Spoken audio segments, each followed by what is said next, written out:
আসসালামু আলাইকুম ওয়া রাহমাতুল্লাহি ওয়া বারাকাতুহু। যে যেখান থেকে এই ভিডিওটি দেখতেছেন সবাইকে জানাই মনের অন্তঃস্থল থেকে ভালোবাসা ও অভিনন্দন।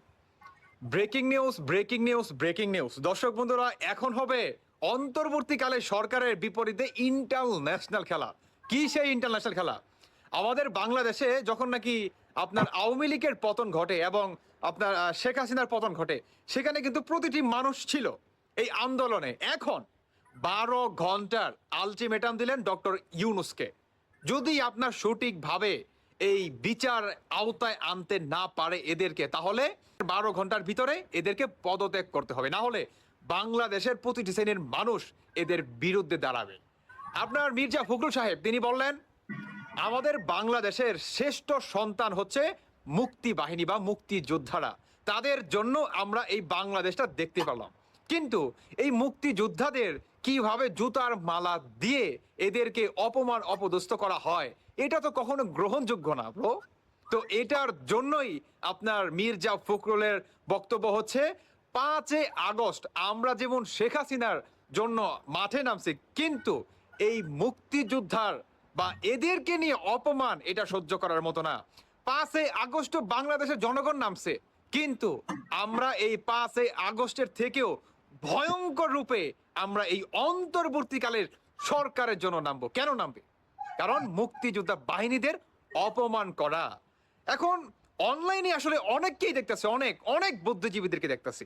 আপনার ইলিয়াস, পিনাকি ভট্টাচার্য, ভাই এরা এরা আসলে মুক্তিযুদ্ধ বলতে স্বীকারই করে না, স্বীকারই করে না।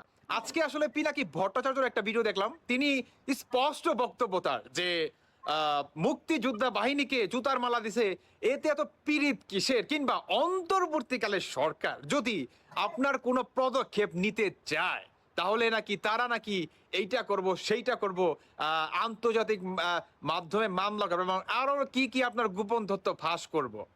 তো এই ধরনের বক্তব্য কিন্তু আপনার মির্জা ফখরুল সাহেব শুনে তিনি কি বললেন, যে দূরে বৈশা উড়ের খবর নিয়ে এত নাচানাচি কইরো না। কেমন?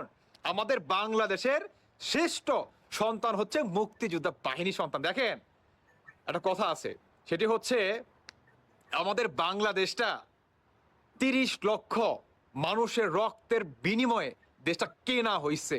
হ্যাঁ, দেশটা কেনা হইছে, এটা বুঝতে হবে আপনাকে। বুঝতে পারছেন?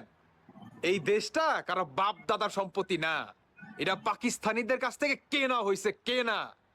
বর্তমানে এই অন্তর্বর্তীকালে সরকার পাকিস্তান থেকে আপনার নিয়ে আসে, কি বলে, এই গায়ক নিয়ে আসে ৩ কোটি টাকা দিয়ে, ৩ কোটি টাকা, যেখানে আমাদের বাংলাদেশের সাধারণ জনগণ নাকি মনে করেন খেতে পারে না। বাংলাদেশের জনগণ খেতে পারে না, দ্রব্যমূল্যের দাম আকাশচুম্বী, তারা এগুলো কমাবে না, কমাবে না। তারা কি করবে? তারা পাকিস্তানদেরকে ইনভাইট করবে, ৩ কোটি টাকা দিয়ে তাদেরকে বাংলাদেশে নিয়ে আসবে গান শোনার জন্য। আর অপোজিট সাইডে আমাদের বাংলাদেশের মানুষ না খেয়ে মরতেছে। হ্যাঁ, এই হচ্ছে এই তাদের সংস্কার। বুঝতে পারছেন? মির্জা ফখরুল সাহেব তিনি যে ১২ ঘন্টার আলটিমেটাম দিলেন ডক্টর ইউনূসকে, আমি বলতে চাই যারা নাকি আওয়ামী লীগের সমর্থক আছেন, আপনারা অবশ্যই মির্জা ফখরুল সাহেবের সাথে আপনারা সহমত জানাবেন, এবং তিনি যদি রাজপথে নেমে যায়, মানে অন্তর্বর্তীকালে সরকার এরা যদি কোনো পদক্ষেপ না নেয়, এর বিপরীতে তিনি যদি মাঠে নামে, আমি সবাইকে বলবো আপনারা মির্জা ফখরুল সাহেবের সাথে একতা ঘোষণা করবেন এবং কাঁধে কাঁধ মিলিয়ে এই অন্তর্বর্তীকালে সরকার এবং এই পাকিস্তানি যে হানাদার বাহিনী আছে এদের বিরুদ্ধে আপনার সবাই দাঁড়াবে। এটাই হচ্ছে মনে কর মুখ্যম সময়। দেখেন, শেখ হাসিনা তো পতন ঘটেছে, বেশ ভালো কথা, কিন্তু আমরা বাঙালিরা যখন নাকি দেশের কথা উঠে, কিংবা আমাদের বাংলাদেশের শ্রেষ্ঠ সন্তানদেরকে নিয়ে যেই হোক না কেন কটূক্তি করে কথা বলবে, এদের কিঞ্চিত পরিমাণ আমরা ছাড় দেব না, কিঞ্চিত পরিমাণ না। কারণ কি জানেন? হানাদার বাহিনীদের কাছ থেকে আমরা ৩০ লক্ষ জানের বিনিময়, আমাদের হাজারো মা বোনদের ইজ্জতের বিনিময় এই দেশটা কেনা হয়েছে, কেনা। দেশটা আমরা কিনছি, বুঝতে পারছেন? এমনিতেই দেয় নাই, এমনিতেই দেয় নাই। তাই বলবো, এই সমস্ত রাজাকার বাহিনীদেরকে বাংলাদেশ থেকে অচিরেই উপড়ে ফেলে দিতে হবে, না হলে এরা দেশের শত্রু, জনগণের শত্রু, জাতির শত্রু, পুরো বাংলাদেশের শত্রু। এরা এরা কখনোই বাংলাদেশকে ভালোভাবে দেখে না বা বাংলাদেশে ভালো চায় না। বিশেষভাবে এই আপনার পিনাকি ভট্টাচার্য এবং সাংবাদিক ইলিয়াস তো একটা স্ট্যাটাস আপনাদেরকে দেখাইছে যে সে মুক্তিযোদ্ধা বা কোন যোদ্ধা সেটা দেখার সময় নাই, সেই আওয়ামী লীগ তাকে জুতার মালা দেওয়া, এবং সে যদি মসজিদের ইমামও হয় তাও তাকে আপনার জুতার মালা দেওয়া হবে। আপনি বুঝতে পারেন, সে যদি মসজিদের ইমাম সাহেবও হয় তারপরও নাকি তাকে জুতার মালা পরানো হবে। মানে মানে কত বড়, মানে কি বলবো ভাই, দেশ মানে দেশটাকে তো ভালোবাসেই না। এরা হচ্ছে পাকিস্তানিদের মনে হয় আসলে হবে আসলে, হ্যাঁ এরা আসলে পাকিস্তানিদেরই বীজ হবে, এরকমই কিছু একটা হবে।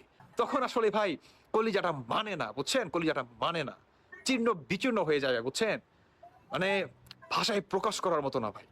যখন নাকি আসলে দেখলাম যে ওনাকে এইভাবে দেখেন, এভাবে জুতার মালা দিয়ে মনে করেন মাপ চাওয়ানো হয় যে আপনি মাপ চান, এর থেকে লজ্জাজনক আর পৃথিবীতে কোনো কিছু আছে বলে আমার মনে হয় না।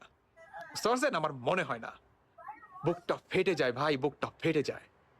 আমি মির্জা ফখরুল সাহেবকে সেলুট জানাই, সেলুট। কারণ আওয়ামী লীগ আর বিএনপি হচ্ছে স্বাধীনতার দল, এই দুইটা দলের নেতৃত্বেই আমাদের বাংলাদেশটা বিজয় লাভ করে, এবং রাজাকার বাহিনীদের কাছ থেকে আমরা 30 লক্ষ জানের বিনিময় দেশটা ক্রয় করে নেই। এবং আজকে এসে এই পাকিস্তানিদের কিছু বীজ, তারা क्या हाल है भाई, कैसे हो, हाँ तुम मेरा भाई मैं तुम्हारा भाई, বাস আমি এই বলনা চাহ রা এই লোক। হ্যাঁ, তো এটা আমরা কোনোদিনও মনে করেন হইতে দিব না। কেমন যারা নাকি कैसे है क्या हाल है क्या कर रहे हो, हाँ उधर जाके बोलो, हाँ इधर बांग्लादेश में नहीं बोलने का, इधर बांग्लादेश में नहीं बोलने का। হ্যাঁ, এটা মাতৃভূমি, 30 লক্ষ জানের বিনিময়, মা বোনদের ইজ্জতের বিনিময় এই দেশটা কেনা হয়েছে, কেনা রাজাকার বাহিনীদের কাছ থেকে। কেমন কেনা হয়েছে, ভুলে গেছে এত সহজে? ভুলে গেলেন কিভাবে? ভুলে গেলেন যেই মানুষ, যেই শহীদরা এই বাংলাদেশের, এই বাংলার ভাষার জন্য, বাংলাদেশের জন্য তারা জীবন দিছে, তাদেরকে কবর পর্যন্ত দেওয়া হয় নাই, তাদের লাশ কুকুরে খাইছে, কাউয়াই খাইছে, পানিতে ভাসাই দেওয়া হয়েছে। এত সহজে ভুলে গেলেন? কিভাবে ভুলে গেলেন আপনারা? এই রাজাকারদের উপরে ফেলে দিতে হবে। আমি সর্বশেষে আরেকটা কথা বলতে চাই, 71-এর হাতিয়ার গর্জে উঠুক আরেকবার এই রাজাকার, এই পাক বাহিনীদের বিরুদ্ধে। ইনশাল্লাহ বিজয় সুনিশ্চিত বাঙালির জাতিরই হবে। আমি আবারও বলতেছি, সেলুট জানাই মির্জা ফখরুল সাহেবকে, সেলুট জানাই। দর্শক বন্ধুরা, বাকিটা আপনাদের ব্যক্তিগত মতামত জানিয়ে যাবেন। ধন্যবাদ সবাই।